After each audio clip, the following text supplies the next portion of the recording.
Welcome back to the Fantasy Football Heat Seekers podcast. I'm your host, Rick Butts, here with the legendary, soon to be, what was it? NFL trade rumors analyst? Is that what we're hearing here? Maybe anything's possible. We'll see. We'll see what the powers that be say. Well, I wish you the best of luck, as I'm sure our Heat Seekers also wish you the best of luck. You've been doing such a great job for everybody over here at Roto Heat, and you're not leaving Roto Heat, so we'll make that clear. But just had an opportunity come up. You got to nail this interview tomorrow, and Monday. and Monday. Oh shoot! There's a whole week, 5 days, something. You got a lot. If you fail this, then you didn't study enough over the next 5 days. Anyways, we missed Sunday night. I was I did not feel well at all. And then Brad didn't even remind me on Monday. I didn't even think about how we were supposed to record on Monday. So we missed the recap video or podcast this week. So tonight we're going to go over some stuff that happened last week. We're going to go over some news and notes. And then we are going to talk trade targets. Guys that you can be targeting if you're competing this year, or even guys that you can target if you're in a rebuild. You know, it's not just, you don't just have to target draft picks in a rebuild. And I think a lot of times people get too high on that draft pick like treasure hunt, that they forget that there are a lot of guys that were drafted high over the last couple of years that you can also target because maybe they haven't panned out yet. And we know that there's that 3-year wide receiver window. Tight ends normally take 3 years. You know, running backs normally pop off pretty quick, but there's always some guys that you can target that maybe haven't hit their projection yet of what we thought of them when they were drafted into the NFL. So we're going to talk about a bunch of stuff. But Brad, why don't you start us off with some news? I do want to say hey to Titty Boy McGee over on Twitch. It started off as I feel like he was trolling us when he first got here in his first few comments, but it seems like he shows up for just about every episode now. So I feel like we've built a bond with Titty Boy McGee that cannot be broken, and I love it. Respect. So some of the bigger news this week, at least, would be Drew Brees is hoping to return by week 8, but the team is targeting week 10. So that's big news. Although Teddy Bridgewater's been doing a good job. This isn't really big news, but if you needed a Redskins quarterback this week, it looks like Case Keenum is going to be the starter this week. Though we did post on the site earlier in the week, new coach Bill Callahan doesn't think Haskins is ready.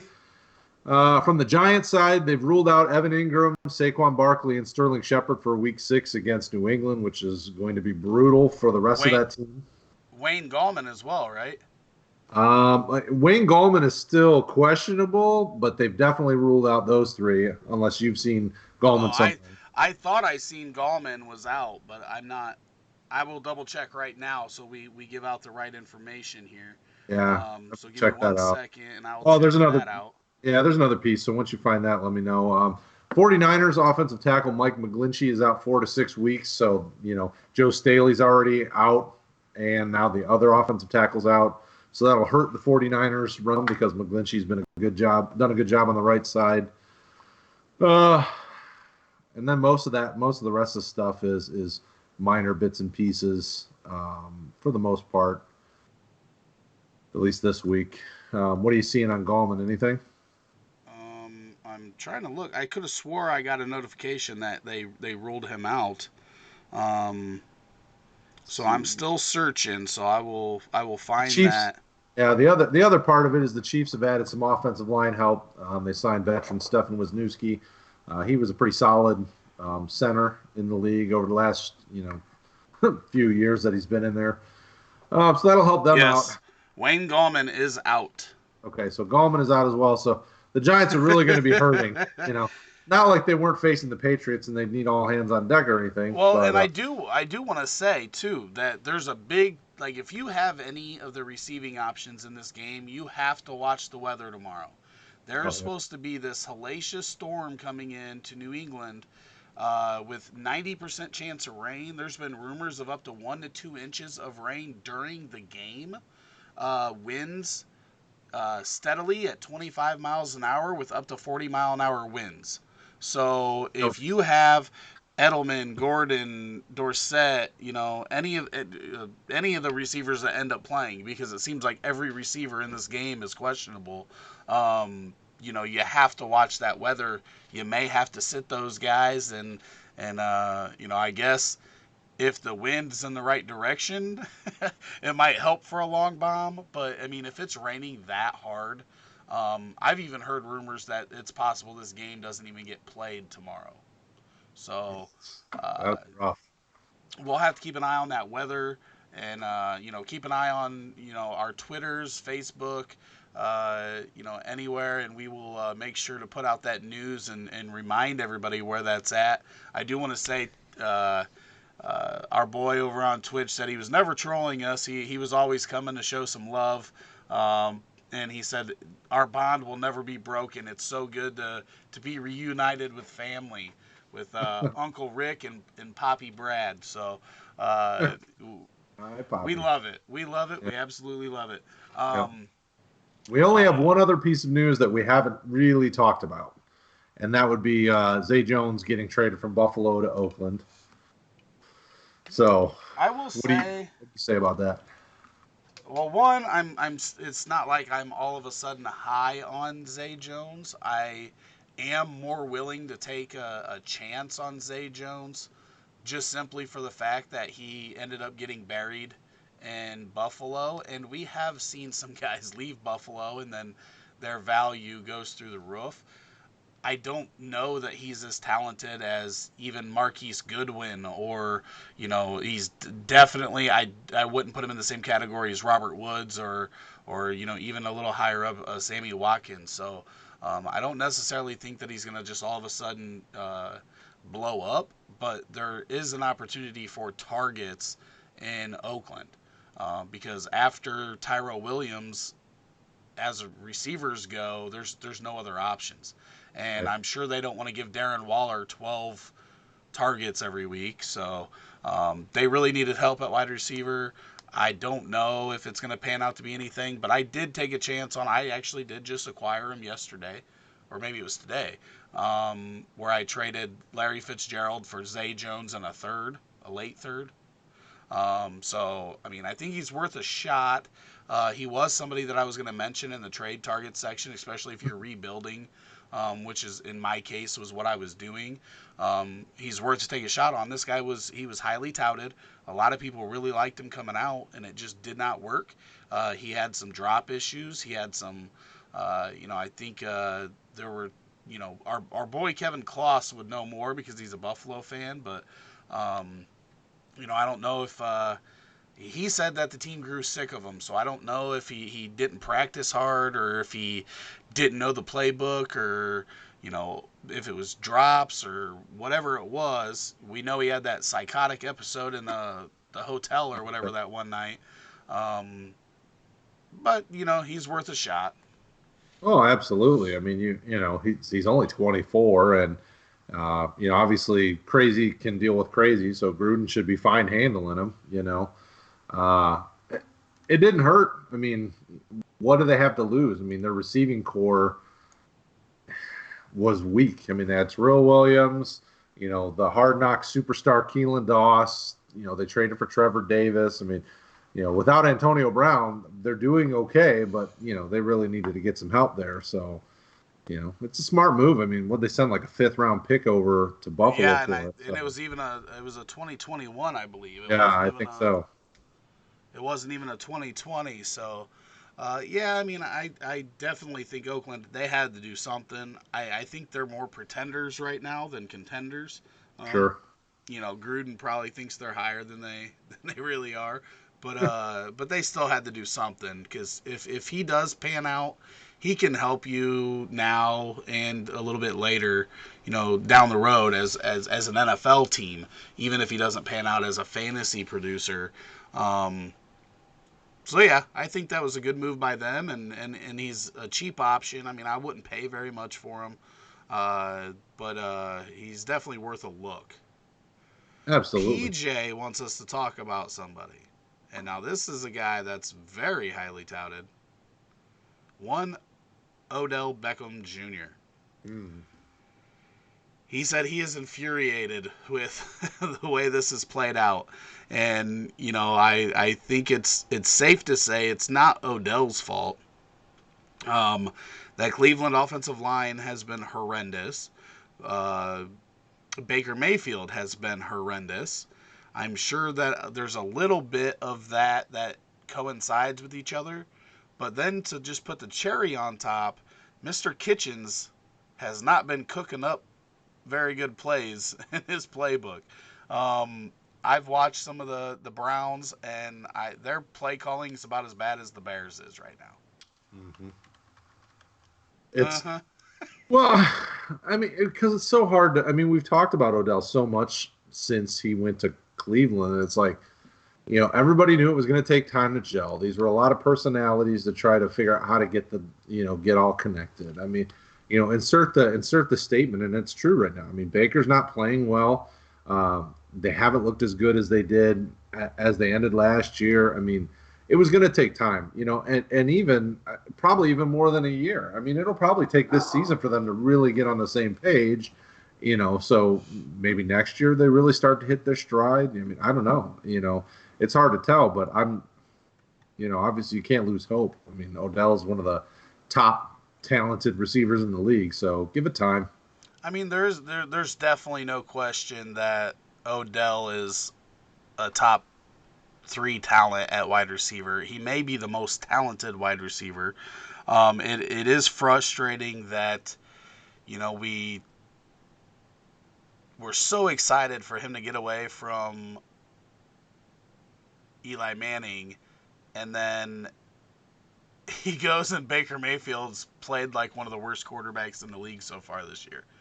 So it's a very frustrating deal when Daniel Jones is actually playing better than Baker. So it's like all just backfired, and it seems like something that happens to the Cleveland Browns far too often.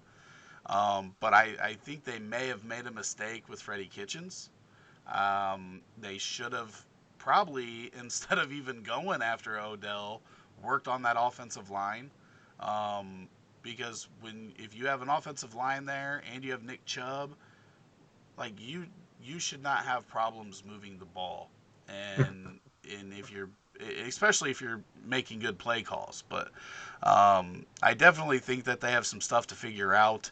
But PJ wants to know, like, can they figure it out this year? I do think that they could get on a hot streak and build that confidence again. Um, but a lot has to change there, and who knows when it'll happen because we've been looking for change in Cleveland for damn near 20 years. It has felt like a lifetime, that's for sure. What else? Okay, so what else happened last week? So there's this guy there's some running backs that I want to talk about. Um, that just they have been playing really well. Last week they kind of cemented themselves for me, and they're the guys in uh, the picture when we first started up, and Marlon Mack and Aaron Jones, two guys that I've been real high on since their rookie year. Um, they looked great. I mean, when you're talking about, I seen one clip like in the first half at one point, Indianapolis had the ball for like 17 minutes, and the Chiefs had the ball for like 3.5 or something.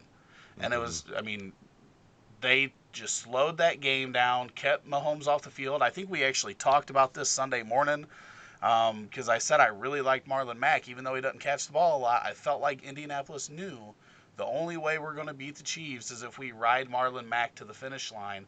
But at that point, we didn't know if he was going to play. And then you go over to the Dallas and Green Bay game, and it was kind of the same deal. Like Dallas isn't as good on the ground as everybody thinks they are, stopping the run. Um, they're kind of a pass or a run funnel, a reverse funnel, just like Green Bay is. They both can stop the pass pretty well, but they give up a bunch of chunk plays to the running back. So Aaron Jones, 4 touchdowns. And I think both teams finally realized how valuable these guys are. They were reluctant in their first couple years to give them a large amount of touches. And I think they finally got to that point where they're like, these guys are good. We need to give them touches. And I mean, part of it's McCarthy being gone from Green Bay, but I wanted to get your thoughts on these two guys. I think they finally cemented themselves as real good top 12 potential running backs in the league. Um, what are you thinking about these two guys? Yeah, I was always a big Aaron Jones fan. Just because he was so much more dynamic than Jamal Williams. And I don't think that that's changed. I think it's gotten better. I know that Jamal Williams was getting some action, but Aaron Jones needed to be spelled. I mean, he needs a lot of touches, but he also needs to be spelled because it's a running back is a tough job. Marlon Mack was a guy that I really was never as high on. Like I was always like, okay, he's just kind of the holdover. He's kind of the stopgap until they get somebody. But I mean, this year he's really coming to his own. I mean, he's getting a ton of touches. He's really good in the passing game. I mean, he looks like a complete running back. And both of them I see as RB1s. I mean, well, and if you look at the way fantasy is trended, I mean, look at guys like the David Johnsons and Lev Bells of the world. I mean, their offenses are, I would take Aaron Jones over both of those guys. If you look at my redraft rankings right now, I think I bumped Aaron Jones to like one of my top 7 running backs. I mean, he's so good, and Marlon Mack's not far behind. So, it fits perfectly with tonight's conversation. These would be guys that if you're trying to move one of those kind of old, what were studs, and probably still are in a sense, these would be guys that you might target. It would probably be hard to get at this point, but I love them both. I mean, they're both really good. Yeah, I think that you've missed your window on acquiring these guys for a solid price. Um, there was a stat their rookie year. They were obviously rookies the same year. Yep. They both had under 100 carries that year, but they were also both they were the only guys in the NFL with less than 100 carries that had more than 5 20-yard plays, and they were 1 and 2 in that category with like I think Marlon Mack had 7 and Aaron Jones had 6. And when I first seen that stat, like I liked both of their talents already, but it showed me that given a chance, these guys could both be very valuable assets. And I would love to see Marlon Mack more involved in the passing game because I play mostly PPR. He runs a lot of routes, um, but he's getting 3 to 4 targets, which isn't as bad as somebody like uh, Derrick Henry. Mm-hmm. So he has the opportunity to catch 2 or so a week and be 25 to 35 catches on the year. But I love that Aaron Jones is now being very active in the passing game. It seemed like early on it was just Jamal Williams. He was their pass catcher, and they never really gave Jones that opportunity. But I always said when Aaron Rodgers is saying Aaron Jones needs more touches, then the guy's probably good because Aaron Jones doesn't just go out and you know talk up a bunch of guys. So um, I wanted to talk about them too first. Do you have anything else on those two? No, I mean their play speaks for itself. They passed the eye test. The other guy that I want to talk about from this last weekend, and this kind of probably is more DFS ish, but is Christian McCaffrey not just two guys wrapped into one? I mean, he has really threatened the last 2 weeks for 100 rushing yards and 100 receiving yards in both games. He had 10 catches 2 weeks ago. I think he had like 7 this past week. It's just, I mean, this is like a running back one and a wide receiver two all wrapped into one It's guy. it's It's crazy. crazy. It is crazy. I think he's on pace for like 2,800 all-purpose yards, and just an insane amount of touchdowns. I mean, he's obviously he can't keep this pace up. Like, there's just no way he's gonna. I would think any running back would break down, but it's huge right now.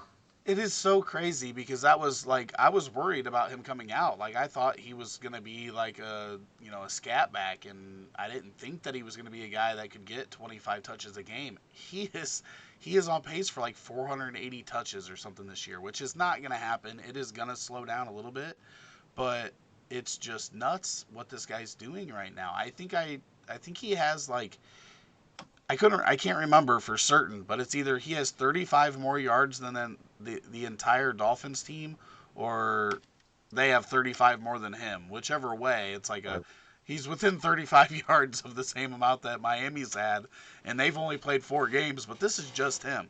I also seen that um, who was it? Which team was it? I want to make sure I get the team right. The Washington Redskins have averaged 13.3 yards per drive. Christian McCaffrey has averaged 14.3 per drive. Like, it's just bonkers. The dude is nuts. I feel bad because I missed out on him because I wasn't a big McCaffrey guy when he came out. That running back class though is proving to be legendary. I mean, if you've seen the list somebody posted in the Facebook group Yep. yesterday, um, you know, Fournette, Mixon, Kamara, Kareem Hunt wasn't even on that list, but he's coming back here soon. Both these guys, Marlon Mack, Aaron Jones, Christian McCaffrey, Austin Eckler, Chris Carson, like when people, and this is another reason why when people are like, oh well, that guy went undrafted or he didn't go till the fifth or sixth round. Well, when you have that type of talent gets pushed back. That's why Aaron Jones went in the fifth round. That's why Chris Carson went in the sixth round. Um, the talent in that draft was just disgusting, and there's like no misses. Like they all panned out except for, I mean, I guess Jamal Williams, but that's Aaron Jones's fault. Right. Yeah. Hold up there over on YouTube says he wants to ask a question. So go ahead, buddy, shoot that out. Brad, any other things before we get into the meat of this? Um, Ben Fisher says Minshew or Stafford for the rest of the season. Stafford. I'm going with Stafford as well. Blake says PPR, Scary Terry, OJ Howard, or Philip Lindsay. Philip Lindsay. Really?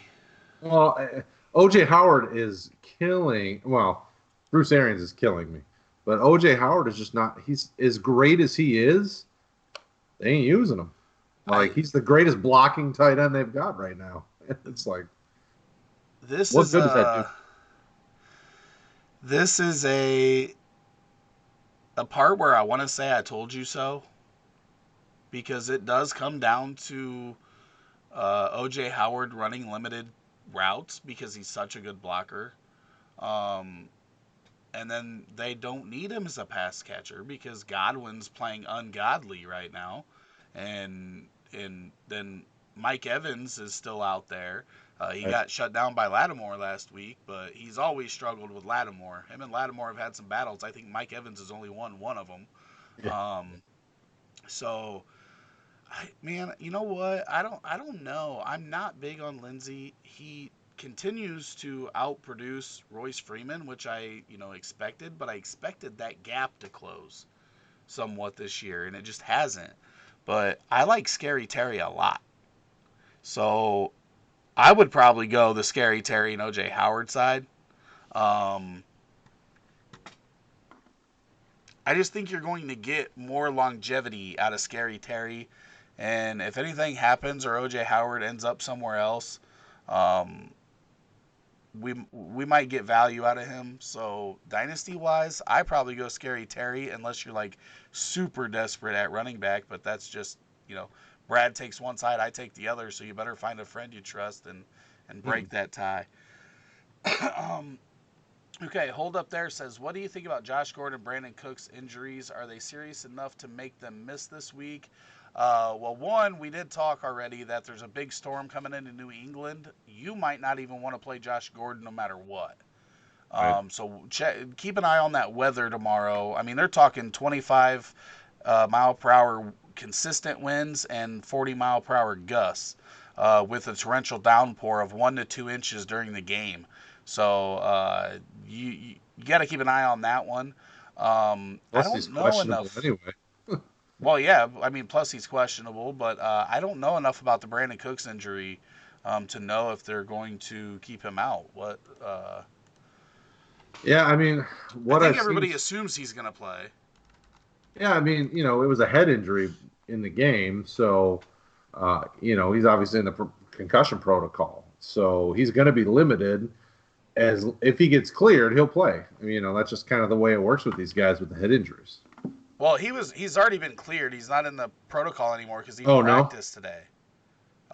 He practiced today. You can't practice when you're in the protocol, but he was limited. Okay. Uh, so if it's Wednesday, if he does limited, I would tomorrow is going to tell us a lot. If he practices in full tomorrow, then he's probably good to go for this weekend. Can't argue that. So I would just keep an eye on the practice tomorrow, and see. Even if he's limited tomorrow, then I would say that he's got a 50-50. If he practices in full, then it's probably like 90-10 at that point. Um, but yeah, so first off, um, I need to pull up the posts. What do Yeah, you I've want to talk got. about first? Do you want to talk about guys that are competing, or do you want to talk about guys that are rebuilding? What do you want to talk? Let's go with competing because that's always more fun. You want to compete, although rebuilding can be fun if you're good at it. I agree. I actually have a trade offer right now. We might as well talk about that, right? I'm competing, and somebody's selling Ertz, and he said Ingram and a first. And obviously, I hope my first is late. Do I trade Evan Ingram and a first for Travis Kelsey? Evan Ingram, Evan Ingram and a first for Travis Kelsey. man, I like Evan Ingram. I don't know that I'd be. He's he's what 5 6 years younger and just as talented. I mean, I don't think I'd do that. Evan Ingram might be hurt right now, but what's the rest of your line? What's your tight end situation look like? Evan Ingram.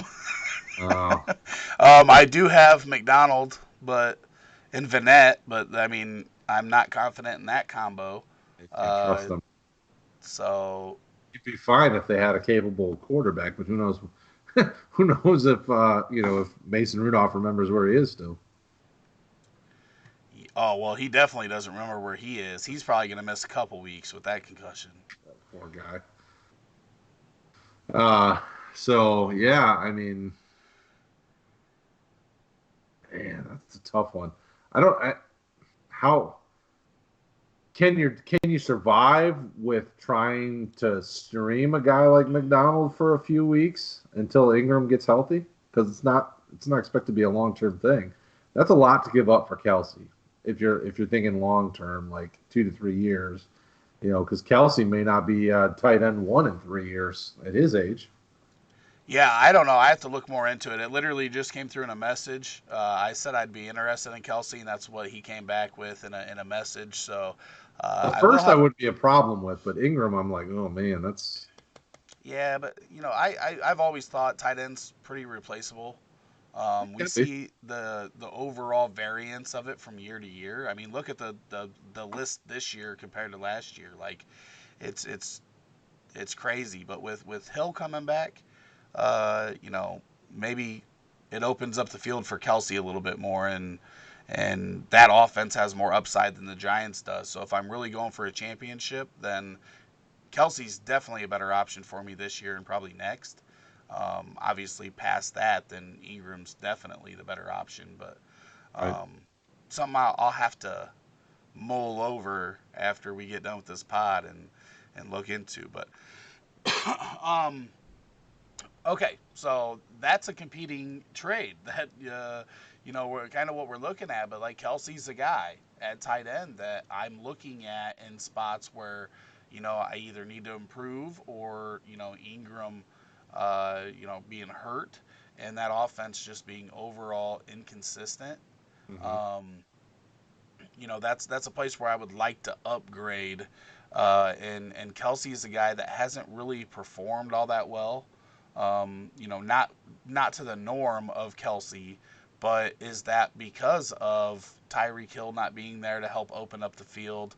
Uh, and I'm sorry what anybody says, but uh, we found out Mecole Hardman and Demarcus Robinson are not, Tyreek Hill. They're not Right. Sammy Watkins. Pringle started out hot, but then was shut down later on in that game against the Colts. So, these guys aren't. Mahomes does need help, for one. He has looked human the past two games, which is weird. But maybe this offense gets back to what it was. That upside, touchdown upside is what I really like in getting a guy like Kelsey on a team that I am competing on, because we know that upside's there. Absolutely is. Um, okay, so you did say you wanted to talk about competing rosters first, right? Yeah, absolutely. Okay, so you're competing. What is Who's the first guy if you are looking to improve your wide receiver core? Who's the first guy you're looking for? I actually, in a league I was just in, I went and targeted Mike Williams because he's not had a really great start to the year. He's kind of been banged up. LA as a whole has been kind of all over the place. So I was able to swing a deal in a 16 team league, standard scoring, but it's tight end premium. And this is the one I posted in the Discord chat yesterday, I think. So the guy that I was talking to really wanted Sony Michelle and really was interested in getting a Zay Jones share. So I sent him Sony Michelle, Zay Jones, Gerald Everett, and David Njoku. Njoku's hurt right now, but still young with upside. And got back Royce Freeman, Rashad Penny, Mike Williams, Albert Wilson, and Mike Gesicki. Albert Wilson's a guy that we all like, but is hurt as well. So I felt like that was a solid deal because that made my top three receivers Cortland Sutton, Kenny Galladay, Mike Williams, and my team was already 5-2, 4-2, I don't know, something like that. I'm tops in my division and look like a playoff team, um, so I felt pretty good about that. It's funny because Albert Wilson was the guy that I was going to talk about, and he's the guy that you can target whether you're competing or rebuilding. I like Albert. So that's definitely, I like that piece in there for you. Guy that hasn't really played, but that team is lacking talent, and somebody's gonna get the targets. And he was doing stuff last year on a team that was very similar to this one. So I definitely like the Albert Wilson. And I don't care if you're rebuilding or competing, he is a guy that could come in. Like I said, he was top 18 in the league before he got hurt last year. Now it's just, can this guy come in and stay on the field? If he does, then you could get some great value out of him for a very reasonable price. Um, when it comes to wide receivers, uh, there's a number of guys that I really like for this stretch run, and one of them is D.D. Westbrook. And I'm not even real high on DD, but Shark is going to get more attention. And this is what happens when you have a 5 week stretch like he's had. And this goes neither or. He's been a hot topic in the community over the past 2 days, and his price and everything else. But the fact of the matter is now teams are going to they're gonna double team him, and they're gonna make somebody else on the Jaguars beat them. With that type of attention, can he continue to flourish like he has? I don't know. But what I Tough. think that means is somebody like D.D. Westbrook gets more targets. And he hasn't really popped. I think a lot of people have, fallen off of him um, after being so high on him at the beginning of the season that you can get him for a pretty decent price, and he could be a wide receiver too, going out the rest of the season. So he's definitely a guy that I would be interested in getting if I could get him for the right price. Absolutely. He was a guy that I've acquired in a couple of spots for pretty cheap, like an early second round pick kind of capital. I've had in two leagues where I've had a crappy team second round pick, and I was able to flip them just because of how off the charts Chark is playing. So I would definitely agree. That's a smart move. GD Westbrook is a guy that coming into the year everybody was hyped about, and and he still played well. I mean, when you've looked at his stat line, he's still getting starter snaps. I mean, he's in there all the time, and Minshew's starting to warm up to him a little bit more. They're building the chemistry, so I like him. I'm a fan, at least for the stretch run, and even long term. I mean, he's not a bad wide receiver, but they're going to continue to add talent on that offense. They have to. The receiving core coming into it was very underrated, and they've gotten lucky. Sharks jump blown up, but Yeah, they would be in big trouble if he didn't. So who's your next guy? Who's another receiver that you would really love to target and snag up here in the next couple weeks? um, if we're thinking stretch runs for contending teams, a guy that one of my leagues I've seen offered out a few places, or I should say, the owner has talked about offering out in a few places. Is Julio Jones.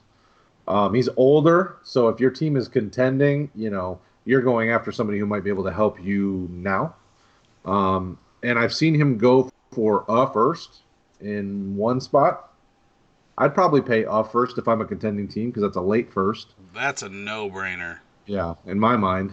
Um, so he's a guy that I would look at. How are people saying DJ Sharks were two first, but Oh, Julio's worth one?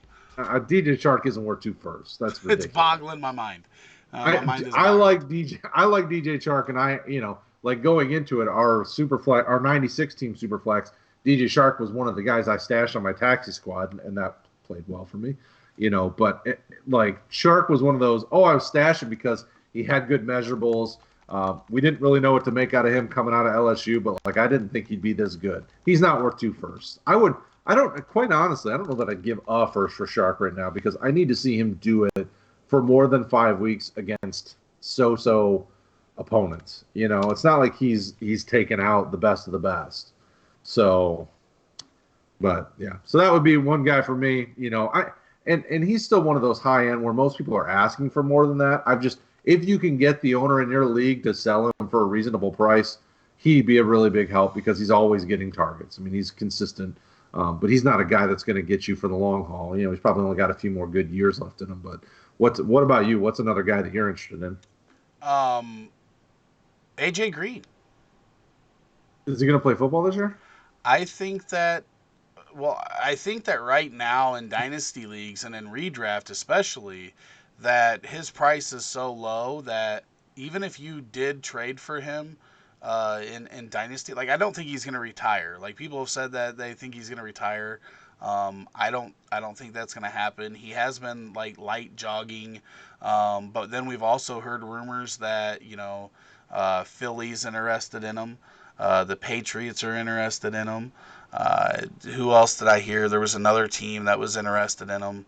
Uh, maybe was it the Seahawks that I also heard maybe had interest in him. Um, Oh, yeah. so this is a guy that he's he's gonna play again, and right now his price is lower than it's ever been. Um, the guys that had him were probably thinking that they were in the running for competing in their leagues. I just think that the price that you're gonna pay, and then getting 2 years out of him, he's probably gonna sign a deal because that's one of the reasons why I think he gets back on the field this year is because it's a contract year for him. Uh, so I think you're going to get the value out of him even if it comes next year. But if he comes back and plays the last 4 weeks of the fantasy season, he could be a huge, huge addition to your roster. Absolutely. Can't argue that. It's a good choice. Do you have any more wide receivers that you're looking at? No, not. I mean, I've taken chance. I can't say that I'm looking at them per se, but I took a chance in a couple spots on Albert Wilson and um, oh, yeah, thinking of, can't be that big a deal if I can't remember his name Yeah. now. I'm trying to. uh, I'm pulling up our Facebook post so I can see some of the oh names that yeah. were dropped in there that people are looking at because we want to share some of those and then it might pique some ideas that I've had. Oh, Marvin Jones is another one who is, like I say, he's under the radar. I mean, he's always kind of is what he is, but he's a guy that, with the way Detroit's been playing, he's getting a decent amount of, he's getting a ton of snaps, but he's getting a decent amount of targets to go with it. 2 out of his 3 weeks he's had decent production, or 3 out of his 4 weeks he's had decent production. So, guy that you should be able to get for a decent value and give you wide receiver 3, back end wide receiver 2 numbers. So that could be helpful. Absolutely. Okay, so one of them that I really, really, really like that came up from one of our Facebook members, um, Michael Vanderkoon. So thank you, Michael. John Brown. Oh yeah, John Brown has been getting, like, I thought he was going to get the deep targets and everything, but this dude has getting been all. getting like 10 targets a game. Like ungodly volume that I never expected for John Brown. I think he's a great candidate for a team that wants to win now. Like he's probably not going to be your number 1 or your number 2, but adding depth with a guy like that that's getting 8 targets a game, like hell Huge, yeah. Hell huge. yeah. And I haven't tried to acquire him, so I don't know what people are asking for in return, but I mean, I'd probably pay a late first for somebody like John Brown. Potentially. I mean, it's not going to hurt you because they don't have anything else to throw to. I mean, Duke Williams is a guy that got some targets this last game, but I mean, it's a John Brown show in the air. I mean, he's definitely a good choice. So some other guys, if you don't have anybody else, some of these guys, these names came up in the post also. Yeah. Tyrell Williams, who has caught a touchdown in every game that he's played for the Raiders. Um, Adam Thielen, who obviously had a slow start, his price probably just popped off a little bit. T.Y. Hilton, the Landrys, Edelmans. Um, they mentioned Lockett, Boyd, and Evans, but I don't know that Getting them those cheap. guys are attainable. I feel like somebody like Boyd is probably on a contending team because that dude's getting, I think he's getting the most targets right now, like 10.5 per game or something. Um, Unless the rest of your roster is just bad, he's probably playing on a contender anyway. Um, but those were some other wide receivers. So let's move over to running back. All Which right. running back are you like? I gotta have that guy if I'm competing. Well, I got in a team that I need running back help. Like my running backs are just hurt. I've been targeting. There's one league where I've been trying to go hot and heavy at the Chris Carson owner because of those fumble issues. I've seen a few leagues people moving Chris Carson, so I've tried to target him. I'm a big fan of his. I don't think his value's really dropped a ton, but I try to use those fumbles in the argument that oh man, he's fumbling like every game. You got to be concerned about that. And the guy hasn't budged, but we're it's a slow dance we're doing right now. What about Salsa, you? What do you think salsa. about a guy like Chris Carson? Is he? No, if you're in the Facebook group, you may have just seen me talking with our boy Matt Brown tonight. He said that he's worried about Carson losing that job because of the fumbles. And yes, if they continued at that rate that he had for that 2 game stretch or 3 game stretch to start the year, then there's some serious issues. But the team stood behind him. After week 3, they said he's our guy. And you want to know why he's there, guy? You want me to tell you, Brad? I would love for you to tell me. Rashad Penny's the backup. Like he cannot win. He cannot win you NFL games because he cannot block. So Chris Pass Carson's pro. the better runner. Rashad Penny's probably the better pass catcher. I think Carson's fine in that area. Um, and Penny can bust off big plays. But the one thing that they can afford less than losing a fumble every now and then is Russell Wilson getting decapitated because the guy can't block. So that makes Carson safe from Penny. The other part is Procise is made of glass, and he cannot take 15 hits per game. He cannot take 12 hits per game. He won't make it, and it's sad. He's a Notre Dame boy. I'm a Notre Dame fan, but he can't do it. He can't hold up, and that becomes a major issue. So Chris Carson, unless he's fumbling 2 times a game. Now, listen, he didn't have fumbling issues before. Everybody goes through a stretch. You remember that one time where uh, Mari Cooper had Yeah. 6 drop passes for a season, but 3 of them came on one drive. And everybody made this big deal. Yeah, he does drop a pass every now and then, but it was made a much bigger deal than it really was because there were so many 3 on one drive and 4 in 2 games, and it was so concentrated that people freaked out. And oh my God, this guy can't catch anymore. And Mari Cooper's back to being one of the most valuable wide receivers in the league. I'm not saying that Chris Carson's fumble issues are gone, but I don't think he had them before. So it could have just been a bad stretch. I'm not going to worry about it too much. And I think he's the superior talent overall on that team. So I definitely like going after him. Definitely like going after him. Good. Plus, they get to play Arizona one more game, so we know we've got one more game they'll have the lead in. Yep. Um, my first guy is Kareem Hunt. I don't know. It's kind of troublesome because if the owner has held on to him this long, then they probably aren't willing to move him. And if that's the case, then he's going to be more expensive than I want to pay.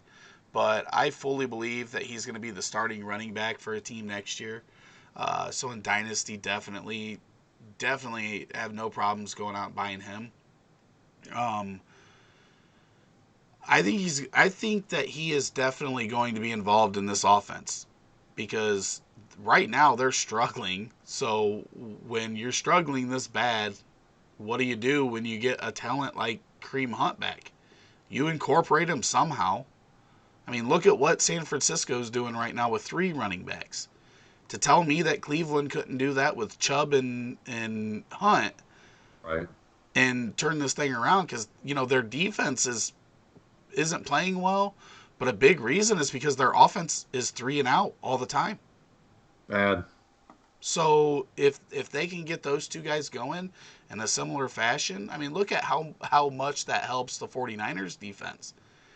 49ers defense is like number 1 against the run and number 4 against the pass now. And in a year, are you telling me that it's just I mean, they did add talent on that defense. Let's not get that twisted. But are you telling me that it was that big of a difference in 1 year? Or does running the ball and not throwing it a ton with Mullins and the guy's name that starts with a B that I don't even remember? Uh, I think that'll really help Cleveland when Hunt gets back, and I think they could definitely take a step forward.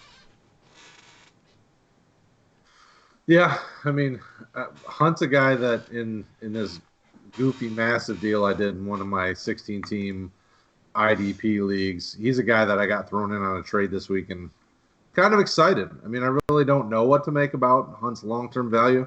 If he can keep himself out of trouble, that could be big for me.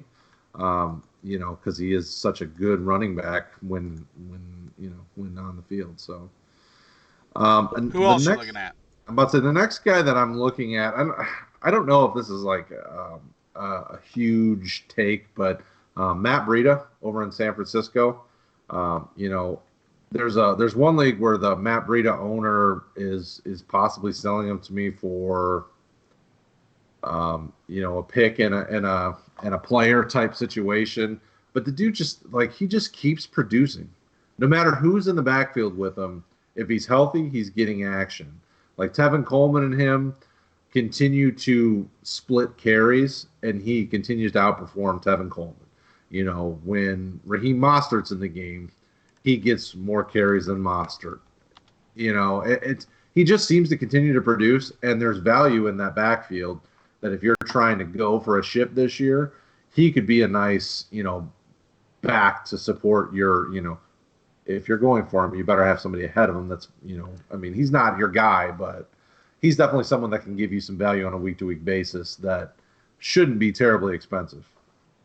Man, my problem is I don't want anything to do with this backfield because like even if you take away that 82-yard touchdown the other night, then they were all basically like the same running back, and he did get a little bit more action than Coleman did, but what happens when Coleman busts off the 82-yarder to start the game, or Mostert's done it before? What happens when one of them gets the hot hand, and then you're just SOL watching the other two guys go nuts? Because I mean, Mostert had 7 rushes in that game, so Right. it's not like he's not involved.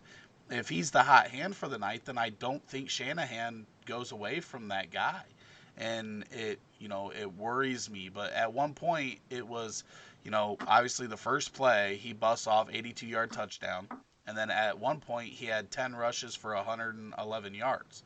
So for the next 9, he didn't do anything. And then I think he busted off like another 15-yarder or some later. But, I do think Breida's good. My problem is that it's a three-headed monster in that backfield.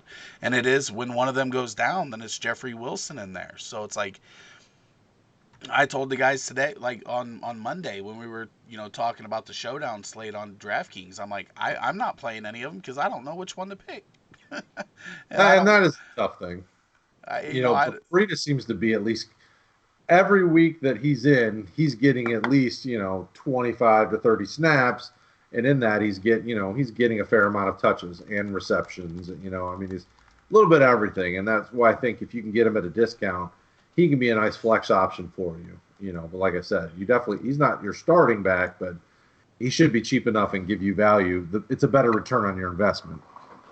I just think people are asking too much for him now. Now that they see that he's a lot faster. He hit 22 miles an hour on that 82-yard run. Right. He's leading the NFL right now in yards per carry. I just think that his asking price is probably going to be a little higher than you think it is. People are so reactionary. We talk about this all the time. People react so like we're talking about DJ Shark. People saying he's worth 2 firsts because of a 5-game stretch. Like it's just I do like Breida. I wish Breida was Breida, and then the backup was like Mike Davis or somebody bad, so that he got all the touches. It would be great. But none of those guys can stay healthy either. So it's like, what do? You just give them all 12 touches a game and hope they stay healthy. But it's funny because you haven't even. It's funny because you commented on the post I put out there, and you haven't even said either of the guys that you posted that you commented about. No, I haven't. Did you change your mind about those guys or? No, I just figured I'd hold them, and I figured either you were going to get to him or I'd get to him. Todd Gurley. Let's talk about Todd Gurley because we've talked about him over the last couple of weeks, getting more touches, getting more involved in the passing game. I think a lot of people, especially in Dynasty, they're wanting to get out before his value drops anymore. So I feel like you can pick him up right now for a decent price.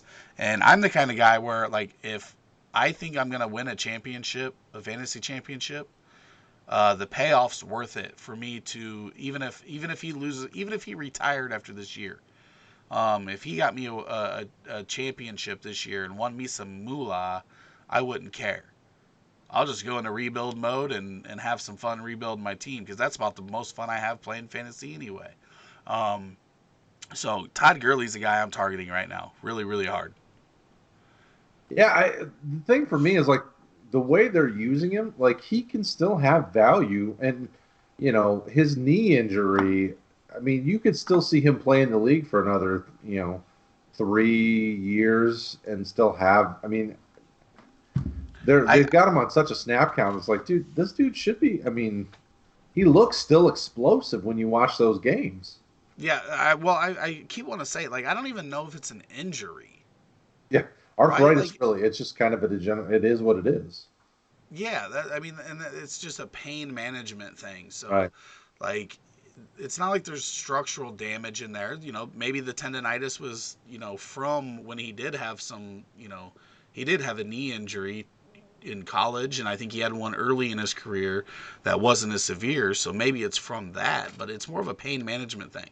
And they've said they want to get him more touches. Now, they got just blown out of the water, and he was more involved in the passing game, but in the Tampa Bay game. But we're seeing him start to get to the end zone, and I think they're going to use him more. And I think they started him out slower, and towards the end of the year, they're going to ride him like they did 2 years ago, where he was a. I mean, if you had him 2 years ago in the fantasy playoffs, you were tough to beat just by having Gurley.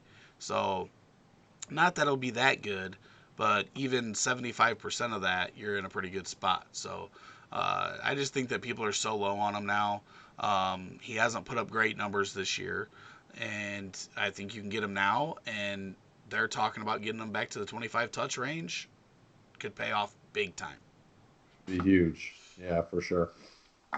Another guy that I'm into, I'll bring up one of my two from the Facebook post is Jordan Howard.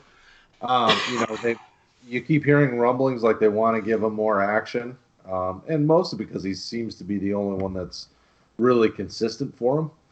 Miles Sanders looks more explosive, and if they gave him more action, he probably over time would take the role. But at least for this year, Jordan Howard seems to be the most consistent running back on that offense. And if I can get him for a fair price, and it seems like people are still willing to sell him at a fair price, I'd take a shot at him for a backup.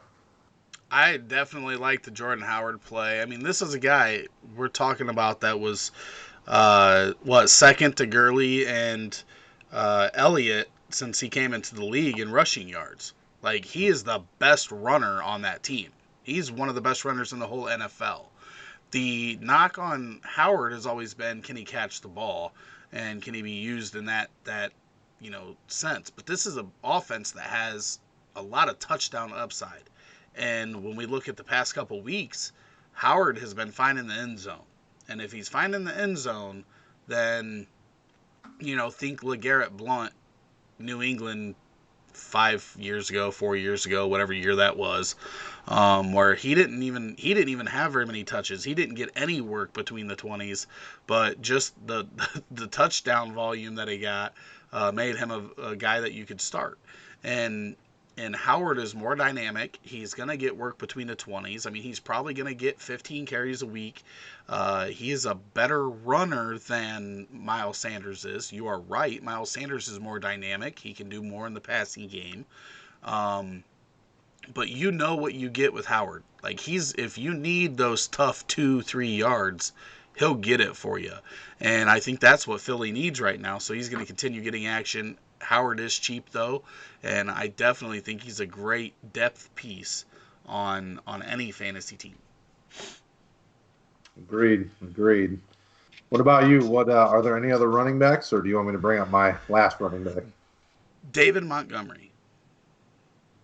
I think people are really low on him now. I think you can get him really cheap, and That's at for sure. some point, at some point, um, he's gonna get the touches. Like, he has looked fine, but this Bears offense is in shambles because it's kind of the Freddie Kitchen situation. Matt Nagy is trying to be too cute. He's trying to have too many people involved. He's trying to do all kinds of stuff that you don't need to do to win football games. And at some point, he needs, at some point, I would hope that somebody would sit him down and be like, listen, you need to run the ball. Like, quit refusing to run the ball. It all it does is it hurts your team. It hurts your defense. Um, so, depending on asking price, I wouldn't pay what he went for beginning of the season. I think he can get back to that. But I don't I wouldn't pay that price right now just because I know people are down on him. Yeah, no, I well, and I mean, I think I only have maybe one or two shares of David Montgomery. I wouldn't trade him. I mean, but I'm in the same boat as you. Like, I love David Montgomery.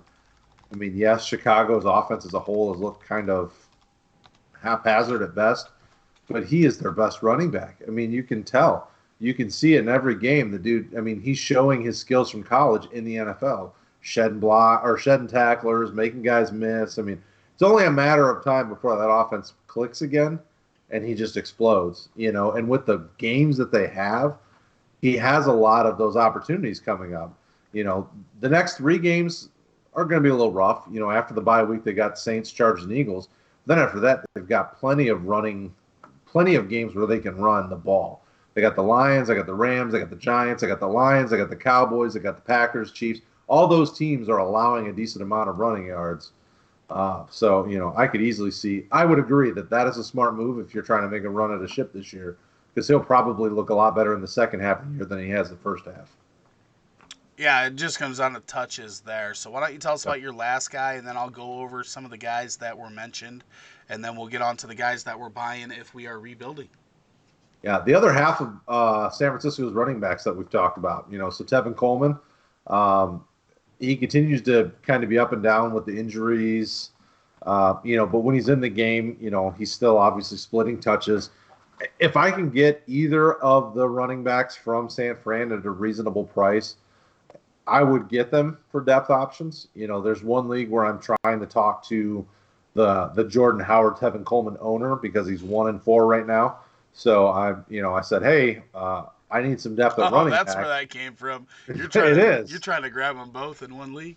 It is. Well, yeah. Well, because that once we came up with this idea to talk about this today, I started looking through my leagues. I'm like, okay, so what kind of offers have I been sending out? Because I got a lot of leagues, so I send a ton of offers out. So I'm like, let me see what kind of crap I'm sending, and then I saw that come up in a few spots where I was targeting those two guys, and it just so happened in one league, the owner has both of them, so I said, oh, what the hell? I'll go after both of them.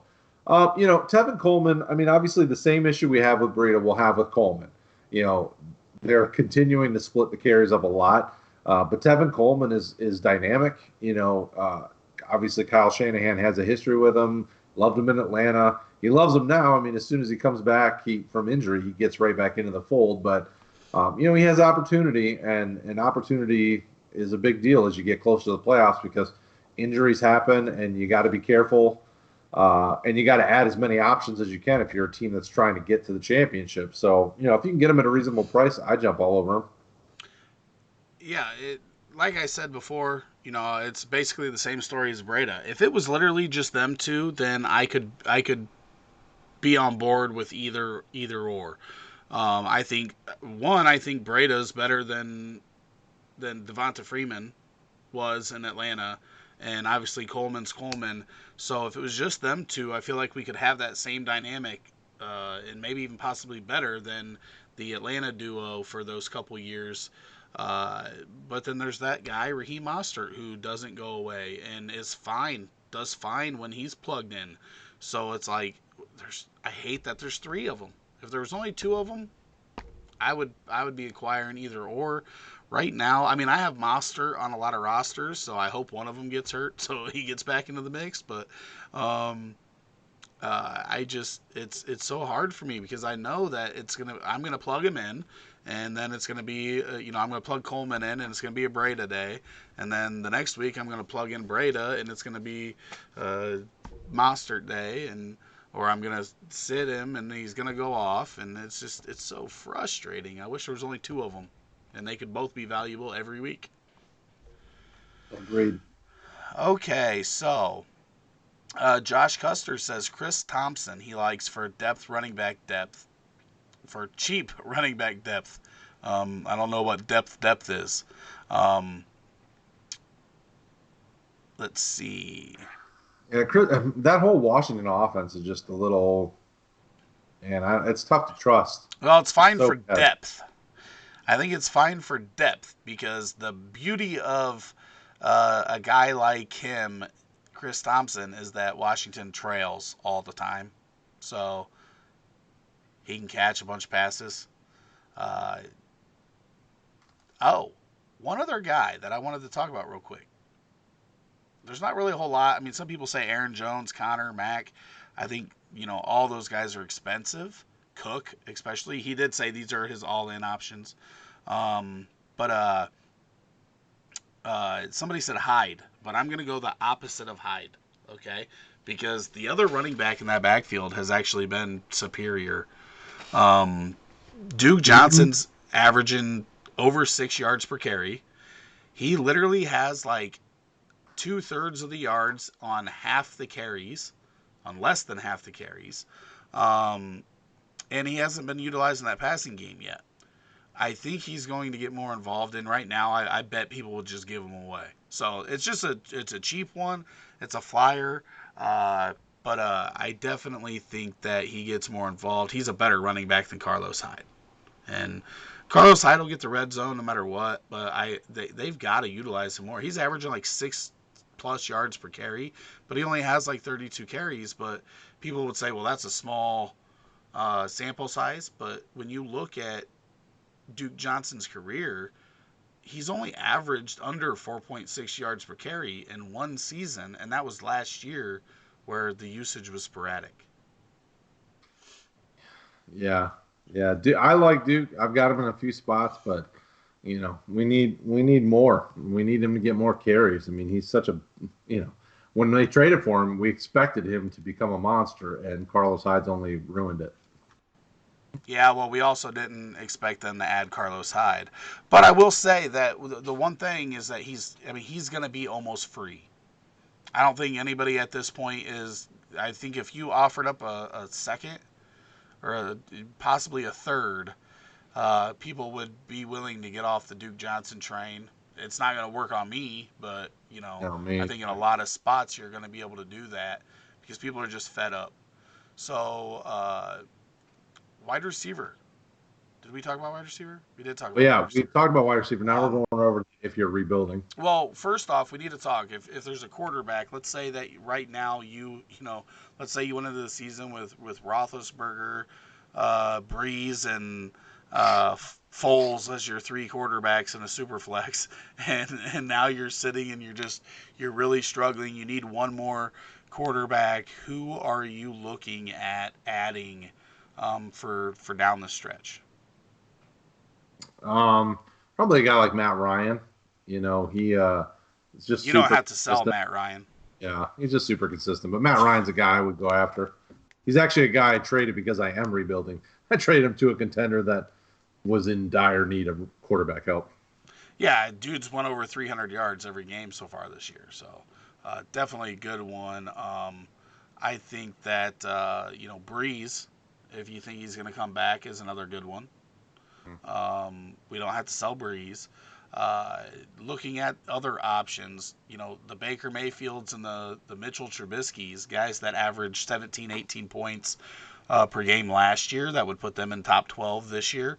Maybe second half bounce backs, but right now people are so fed up with them that you might be able to get them really, really cheap. So those are a couple other options. Do you have anybody else on your list? No, not really. I mean, obviously I've targeted Gardner Minshew everywhere because I love him. But that's about it. He's my spirit animal. He's Um, mustache is. okay, so we got to do the same thing at tight end. So, this last week in DFS, for those that play DFS and watch the show Sunday mornings, I pumped up some Jared Cook for you on Sunday morning. Said to throw him in your lineups because I felt like it was a great week for him to break out. I feel like they're going to get him involved. I think he's a great guy to target for down the stretch, especially if you think Breeze is coming back. Right. Right. Very true. Can't argue it. Who do you got? Um, Quickly. you go to the next one. Off the top of my head, I can't think of anybody that's jumping out. um, I talked about Kelsey earlier, but that we don't have to sell Kelsey. Um, I don't know if there's I mean, anyone you really buy cheap though. well, I think that you could look at one of the one of the Patriots. There's not a lot of guys that I'm actively buying. Like I don't worry about tight end that much. Just same as quarterback and one QB. Like unless it's I think OJ Howard's another guy that you could look at. Maybe he does get more involved in the second half. Um, I don't have a lot for tight end either.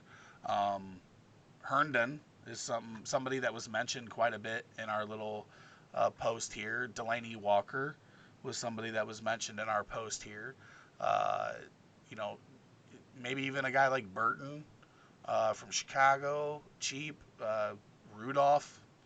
Minnesota's gonna have to throw the ball more than they have the first 5 games, so they're gonna play tougher competition. They're not gonna play the Giants and shitbags of the world for the rest of the Hmm, season. hmm, So, hmm. um, so there are some options, but I'm not too worried about that. Now let's twist it up and say you started 1-4. You're going into a rebuild. What players are you targeting? Like, who's the first guy that comes to your mind, and then we'll run with that position.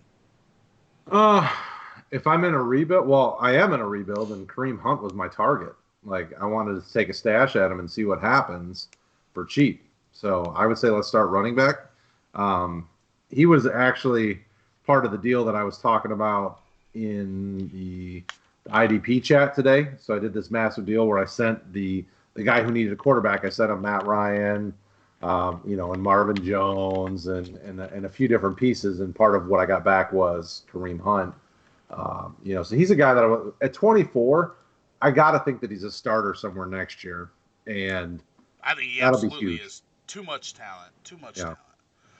So, Well, another guy that we mentioned, I'm looking for David Montgomery everywhere, but we already talked about him, so we won't go in too deep there. Uh, I think Darius Geis has to be somebody that you at least. You know what? I'll do the combo of Bryce Love and Darius Geis. I think that they're both guys that you can get really really cheap right now, and both of them have a little bit of upside, but they also come with risk. But for the price, it's probably worth it. yeah, for sure. Yeah, it's hard at running back. Like, if you're rebuilding, at this point, you're probably more so looking for 2020 picks because you hear there should be a lot of nice running backs coming out. So at running back, I mean, you're not You're going to get a lot the of those guys cheap. you're the one that started us on running back, and then you're like, well, we don't.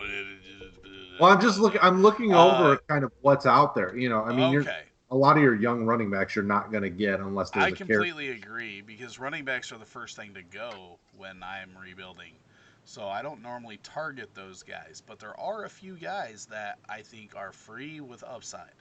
And we've already mentioned a couple of them, but another one is Kenyon Drake, Hmm. who I hope and pray to the Lord above Maybe that before the this deadline. dude gets out of Miami after this year. So He could please, be but traded by the deadline. Who knows? I he mean, could like, be. It's already been talked about. I just pray, please just get him out of town and to somewhere that will use him correctly with an offensive line, with quarterbacks that aren't trash, and just watch this guy go nuts because I seriously think that this guy is a top 12 talent.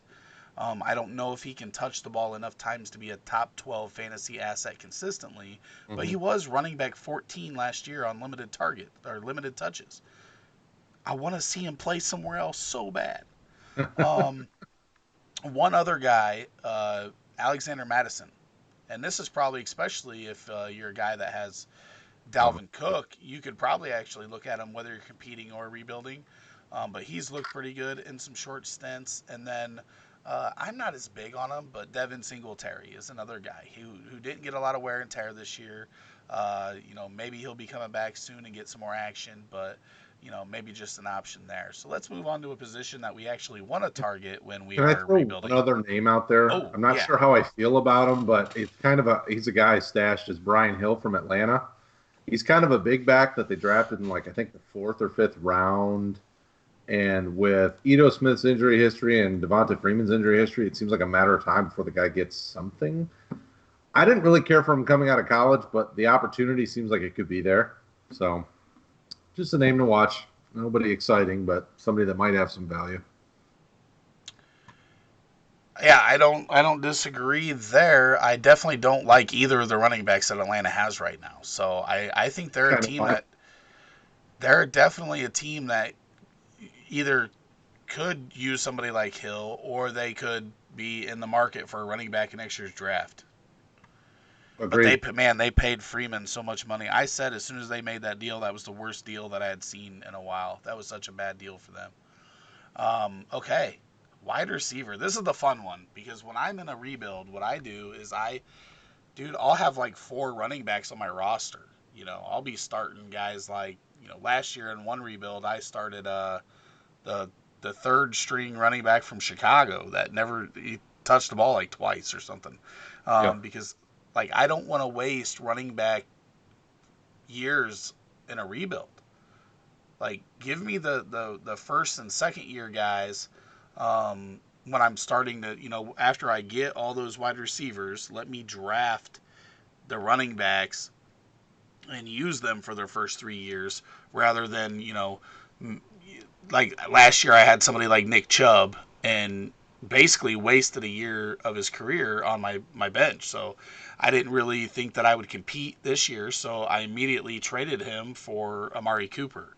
I'd rather have that wide receiver that I feel like I can get 4, 5 more years out of than wasting that. So wide receivers is where I always go first when I'm rebuilding. So who's the first guy you're looking at? Boy, nowadays he's probably yeah. No, I'm not going to bring him up. Bring him up. Nope, you got to go there now. Oh, he's a guy that I targeted last year, and I've gotten him. I think I have him in like 100% of my leagues. I don't think there's a league I don't have him. It's Cortland Sutton. Right now, he's a top 10 wide receiver. He's right around like 10, 11. So he's not really a target. Like, I mean, he just seems to be underrated. Like, people still talk about, like, I had a guy have him thrown in on a deal for me. Like, he was trying to get him from me. He's like, oh, I'm just throwing him in as an extra piece. I'm like, what are you talking about? Like, this dude's like my favorite wide receiver under 25. I love him, but I don't think he's one of those guys you can really target per se because people are starting to warm up to him. I mean, the dude's super talented. Well, and another rebuilding team's not going to trade him to you. That's a contender if you've got a piece that you're moving. Like I've seen a few contending teams bring him up in some of our oh no, some of the DMs that I get. A guy who was contending sold Cortland Sutton and something else to get Julio and something else, I think, or something. Yeah, that's the type of deal you'll have to get him in is where you trade like a super stud to get him because I mean the guy's on pace for like 1,300 yards and what 10 touchdowns or something. Like he's gonna be a hard get for sure. But I love him. I love Oh, him to death. Um, how well, about you? yeah, my first 2 guys, people are gonna probably throw up in their mouth, but I'm still acquiring Corey Davis. I don't care what anybody says. I'm I don't know why still people are so low on him. Like I had a guy that I tried to sell him to today because I was trying to build for a run, and the guy's like, "Oh no, Corey Davis is trash." I'm like, "You shut your mouth. He's amazing." yeah, you know, I've said it. Obviously, he had a rough stretch, and I think he's got 2 more weeks of rough matchups. Uh, and then, but the next time he plays Jacksonville, uh, he doesn't he doesn't have to face Ramsey. It doesn't seem like Ramsey's going to be back there. So, he doesn't have him, um, and right now he's only getting 16% of the target share. But people are saying that you know AJ Brown looks better. I like AJ Brown a lot. I don't think AJ Brown's better than Corey Davis though. But Mariota's playing well, and they just don't throw the ball a lot. And this is another hope is that uh, is that you know I've there's been and maybe if you get this gig with NFL trade rumors, maybe we'll have an inside man that can tell us like there's some serious rumors about Corey Davis being traded because I've heard some just because they don't throw the ball a lot, and I would love for him to get out of there. The other part is, if not, I want Mariota to just bomb historically bad the second half of the season, so we can get a new quarterback in there and maybe get a new, a new passing offense. But he's so cheap; people are giving up on him so bad. Uh, and I still believe in the talent. He's shown it in spurts, but that offense hasn't been consistent. Nobody in that offense has been consistent. I don't care if you're talking about Mariota, Derrick Henry. Deion Lewis has basically been nullified since he moved there. Any of the receivers. You know what? I read a stat today. In the last 17 years, Tennessee has produced 2 wide receiver ones and 2 wide receiver twos Ooh. in 17 years. Oh, that's brutal. Now, I didn't go and fact check it, but I seen it on Twitter today in an argument. Tennessee has produced a total of 4 combined wide receiver one and wide receiver twos over 17 seasons. That's crazy, crazy. It's ridiculous. Who was your other receiver? You said Corey Davis and someone else? My boy Anthony Miller. You mean the bagel? He ain't the bagel no more. Poor guy ain't getting any love. He last week was a step in the right direction. Yeah, when Trubisky isn't in there. Okay, tell me why Anthony Miller's not a good buy right now. No, I love Anthony Miller. He is a good buy. I'm a big Anthony Miller So fan. you're just trolling. You're I'm just trolling me, your partner in crime. My, I get trolled enough by all the trolls on the internet. I don't need you trolling me. It's just funny how he isn't getting love. But yeah, now's the time to get him because nobody's high on him right now other than you.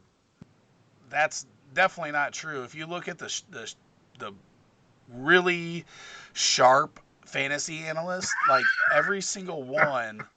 What are you laughing at? Anybody who's smart likes Anthony Miller. Any of you dummies that are listening that don't like him, Rick says you're dumb. So that's I don't call anybody dumb, and I actually had to tell somebody in the Facebook group that him calling people idiotic was about as needed as trading 2 first round picks for DJ Shark. But no, I mean, okay, for one, if you watch the Bears, then you've seen. Sometimes it's not even that he's not getting targeted, but it's like this dude will get wide open and they miss him. And he did drop one. He had a bad drop this past week, but the whole Oakland game was a shit show. But then they actually did start targeting him, and that's when the offense started moving. Like, they need him. I'm looking forward to him getting more targets, but definitely he is my dude, and I want him to succeed. I love how hard he works, so if I can get him cheap, then I'm going to get him everywhere I can. Absolutely. And we're going to throw tight ends in with the wide receivers too. So. Okay. Yeah, for me, it's when I'm looking, if I'm a rebuild, I try to look for guys that are kind of like 24, 25, things like that. So we've already mentioned guys like the D.D. Westbrooks of the world. I target a guy like him for cheap. I would target, guys like Curtis Samuel who haven't really been producing, high-end numbers. Those are 2 guys that I've attempted to acquire, and I've gotten some Westbrook shares. I haven't gotten any Curtis Samuel shares, but those are 2 guys that I'm interested in getting because they fit the profile of a rebuilding team. Young enough that they can survive your rebuild, and they'll get better as as Carolina fixes this offense. And yes, I agree with you 100%. I should troll you, but I won't because I'm a better brother than that. No, Curtis Samuel. I mean, this was a guy that I had high hopes for coming into this year. I thought he could be a top 18 wide receiver. Obviously, Kyle Allen is not Cam Newton. I don't know if that's a good or a bad thing. Obviously, Cam Newton's a threat in multiple ways that opens up a defense and makes a defense play honest football. Where Kyle Allen isn't going to do that to you, but he's going to be a better pocket passer. So I don't know how much this helps, hurts, whatever. He, Uh, he's getting more consistent targets of Kyle Allen. I mean, he's averaging like 7 targets a game. right, They're but just the inconsistent passes. I what mean, I'm Kyle saying Allen. is that the defense doesn't have to play as honest. They can Oh, play, sure. you Yep. know what I mean, Yeah. because they don't have to worry about Kyle Allen running. So that threat is gone. Cam's as other than Lamar Jackson, he's probably the next biggest threat when it comes to running the ball in the NFL at quarterback. So that I think that might hurt a little bit, but I mean it's not like a big excuse or anything because I don't know how much it affects that whole the way the defense is playing and everything. But I definitely like Curtis Samuel. Talked about it way more than I probably should have. Um, Trying to think. Well, there's two tight ends that I've been really high on: Noah Fant and Dallas Goedert. Mm-hmm. Both guys that I would love to acquire right now if I'm in a rebuild. Fant hasn't really done much this year. He's running a lot of routes though, but that's fine with me because I'm going to be able to get him cheaper than I would have if he was balling out right now. So Hawkinson might even be able to be put into this. Obviously, he had that huge first game, so I think people are still holding on to that a little bit. But Fant and Goddard are guys that I think are potential top five tight ends in this league, and if you can get them cheap before they get to that point, I mean, look at the prices that people were paying for Kittle and Kelsey, and I mean, I was just somebody just told me they wanted Ingram in a first for Kelsey, Right. so I want to get them while I can get them for like second round picks rather than a first and Ingram. Yep. Well, and to go off that, our Roto Heat Superflex that we're in, um, the guy who's 5-0 right now doesn't have any tight ends. So he asked me what I wanted for Kittle. My team's kind of middle of the road. Like right now, I'm a playoff team if it ended today, but my team's not amazing. So I sent him George Kittle, Willie Snead, Jamison Crowder for Juju and Dallas Goddard. Because I don't know that my team's a playoff team, but I like both those pieces long term. So I agree with you completely. I'm a big Dallas Goddard fan. Any other guys that you've got for your rebuilds? Any quarterbacks? It doesn't matter what position. Just any other guys that you're really looking at. um, I think the Devin Singletaries. That I think we talked about him a little yep, bit. JJ Arcega Whiteside is another guy that I would look towards. One guy I bought. We talked about him a little bit, but Zay Jones, a guy that is basically free right now, that had a lot of hype at one point, that could potentially potentially bust out in Oakland because he might just be forced targets. So I think his quarterback's better now than it was when he was in Buffalo. So possibly um, some value there. right. Yeah, I mean, if you're from the quarterback perspective, if you're a rebuilding team, the younger the better. I mean, so any of the rookie quarterbacks right now would be great buys. They're all probably going to be remotely hard to get because Daniel Jones has been, has got a little bit of hype. Minshew's obviously got hype. Kyler Murray is a top 10 fantasy quarterback right now, or he's right around 10. So the rookie quarterbacks you're probably not getting cheap. But if you could maybe you can get that next tier of, they're a little bit older, but still super valuable, like maybe like a Jacoby Brissett. I would target him. People are always kind of up and down on him, but you've seen it in Indy. He's a talented quarterback, and they've got a good team. And as he continues to get more comfortable in that offense, they'll let it rip a little bit more. So, uh, yeah, I mean, that's probably my thoughts there on those. What about you? If you're rebuilding, are there quarterbacks that you can get? I again. What about Baker Mayfield? I think that he's a guy that right now, Do you think his value's low? I mean, for the longest time, it's the name. Like nobody, like you couldn't touch that guy. yeah, but man, seeing a lot of the stuff around that we've seen here lately, people are just so reactionary, and he's had such a bad 5 week stretch that he might be able to be had for a lot cheaper than he was. I mean, this guy was like a lot of people had him like the number 3 dynasty quarterback. There's no way people still value him at that price. So it would depend, but it's a guy that there's upside there, definitely. Okay. Yeah, I like Baker Mayfield. I mean, I'm a big fan of his. Like, I mean, we've already talked about Cleveland a lot tonight, but big fan, big fan. All right. If you don't have anybody else, we're gonna get into these questions. I know. Okay. Hopefully Mike is still over there. If you guys have your questions, YouTube, you've been killing it tonight. We appreciate you. If you could drop a like on the video and make sure you hit that subscribe button. I'm pretty sure everybody in here that I've seen chatting are subscribers because they're awesome individuals.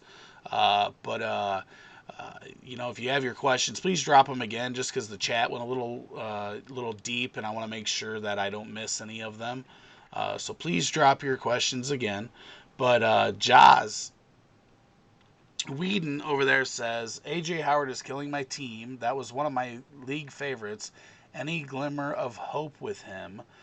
With better O line help down the line or better blocking running backs. Yeah, I'm afraid that it's not this year because that offensive line's not going to get magically better, and those running backs aren't going to get any better at blocking this year. But I do see long-term hope with him. I mean, this guy, he's probably a top 6 overall talent at the tight end position. But it's just that's part of the problem. And it's the same thing with Hawkinson. Like when Detroit plays teams that blitz really well and have edge rushers, like Hawkinson's gonna have to block a lot, and he's not gonna run as much routes. And OJ Howard's the same way.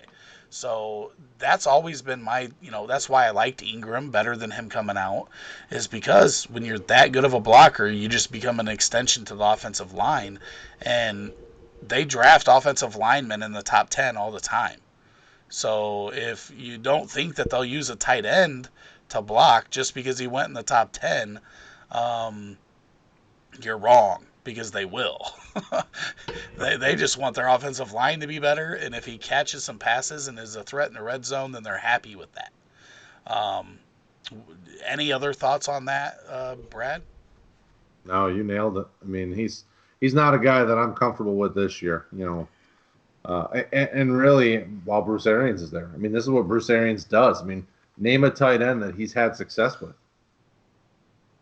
Yeah, I mean, I do hate that game because he also had trash tight ends. Like, none of them have Howard's pedigree or skill, but I don't know if he's ever had an offensive line that lacked as much as this one does that he's got now. So, if they do, what happens if they fix that offensive line? Let's say they draft the next Mike McGlinchey or uh, uh, Quentin Nelson. Quentin Yeah. Nelson, and it just completely flips that offensive line. Then maybe Howard's running 78% routes instead of blocking 60% of the time. Uh, that could change everything. But I just don't know. I don't want to blame a coaching scheme because we just haven't seen anybody, him have anybody with this type of talent. Mike Honcho says, who would you pick for this week in PPR? Chris Thompson at Miami or Fitz at Atlanta? I'm personally going with Fitz. Um, yeah, Easily for me. yeah. Because Miami is such a dumpster fire, and Case Keenum is back in the lineup. I don't know, man.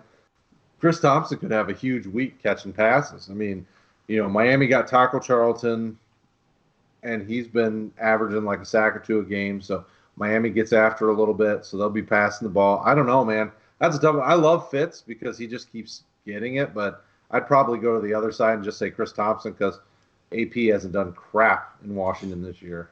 Yeah, they've also faced some pretty stout rush defenses, except for the Giants. But Uh, uh, Larry Fitz is going to get 10 targets. That's my thing. Like, I know what volume he's getting. Um, I guess the upside probably lies in Chris Thompson just because he's more likely to break an 80-yarder. both of them are They- bad yeah. offenses that can't find the end zone, so that makes it a little tough. The average scrub says Byron Pringle, Auden Tate, or Golden Tate. One has to go. Um, Aaron Pringle, I would think. Byron Pringle is probably going to be the guy because if Tyreek Hill's back like assumed, then he doesn't even play. Golden Tate though could be playing in a monsoon tomorrow. And he's their only pass catcher. I mean, with Yeah, they'll Shepard and just Ingram. they'll quadruple team him and say, okay, whoever else can try to beat me. Oh, and they don't Um, have any running backs. I mean, Golden Tate's going to get. He could get a lot of rushing attempts and I mean, those little bubble screens and all that stuff that he loves to play with. So Cool Man City says, "What is football? It's if you don't know, you can't afford it." So, um, speaking of dumpster fires, my next question includes another one. Been holding on to Gasecki, hoping he'd develop. This weekend he plays the dumpster fire at home versus Washington, and they're banged up linebackers. Witten picked and plugged, but he'll be facing Jamal Adams. Well, yeah, that I think that answers your question. Jamal Adams, Ertz, I guess, wasn't like completely shut down last week, but uh, with the injuries that the Eagles have, when Ertz is only getting 14 points, then Adams is probably doing a pretty good job. I think Adams also probably helped with Alshon Jeffrey a little bit too. Um, but yeah, that is a dumpster fire. I don't know. Gasecki or Witten, Brad. Why don't you tell us what we don't know? man, that both of the I Gesicki I like long term. Like he's a talented tight end, and if they could, when they fix this team because they've sold everything. I mean, Gesicki should have some value. I mean, I don't know that he'll ever be a top end tight end or anything, but out of those two, I would definitely go Gesicki this week because there's upside. Like Witten is just like I don't man, he should have stayed in the he should have stayed retired. Not in the booth, just retire and be done. Like he's ruining Blake Jarwin shares because Blake Jarwin's just a superior tight end in that offense. All right. Well, that looks like all the questions. We've been going for another hour and 40 minutes because Brad's terrible at getting us done in an hour. I'll blame him He's because the troll. it seems like the right thing to do. You trolled me. I'm answering back. Dang Um, it. okay. Why don't you give that sales pitch and then I'll play the outro and we'll be good to go. All right, guys. Thanks for hanging with us. Those of you on YouTube and Twitch and Facebook and everywhere else YouTube you're killed watching. it tonight. I just want to say YouTube killed it tonight. YouTube's been bringing it a lot lately, so they've been doing Yes. a great job joining us, and I thank you guys for that. We're getting up around the 300 subscriber mark, so make sure you like, subscribe, share it. We are working hard, and Rick and I and the team don't get paid. Rick spends more money on this than anything else, so that's how you guys help us out right now. Is you like, subscribe, you share it on social media. Do whatever you got to do to help spread the word about Roto Heat. We do our best to try to help you guys be successful in all your leagues, and we care about helping. We want to be there for you guys. So rotoheat.com is the place to go. We put up content on a daily basis. We do articles. We're doing player breakdowns as they're needed. We do these podcasts every week. We do live streams. So rotoheat.com is where you're going to find all that information. If you're a person who's interested in getting involved, Rick and I just started by doing it. Like we're not skilled, trained writers, content creators, hosts. Like we Don't just, bunch me into your. how dare you? How dare you? We are guys that love fantasy football, and we're all about trying to help make you guys successful. So if you guys are interested in jumping in the world of fantasy sports and think you have what it takes to be a writer or somebody who streams like us, go to rotoheat.com and send our fearless leader Rick a message. He'll get you involved, and we're always looking for more content creators because we love to have lots of opinions. We're all about getting different views on things. Rick and I don't always see eye to eye on guys, and we saw that tonight. We want to add opinions. We want to add good writers. We want to add good guys to the team. So rotoheat.com. Don't forget to share that everywhere and tell everybody, and we'll talk to you again next week. And don't forget, Sunday morning, 10 a.m. until about noon. I am live answering start sit questions, giving you the injury news up to date, and talking DFS and whatever. So stop by Sunday mornings. Thank you, everybody.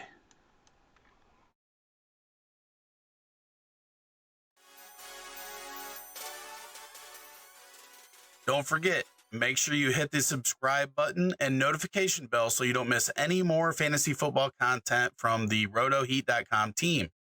Also, right there, playlist. Hit it. Watch the videos. Do it. You want to, do it.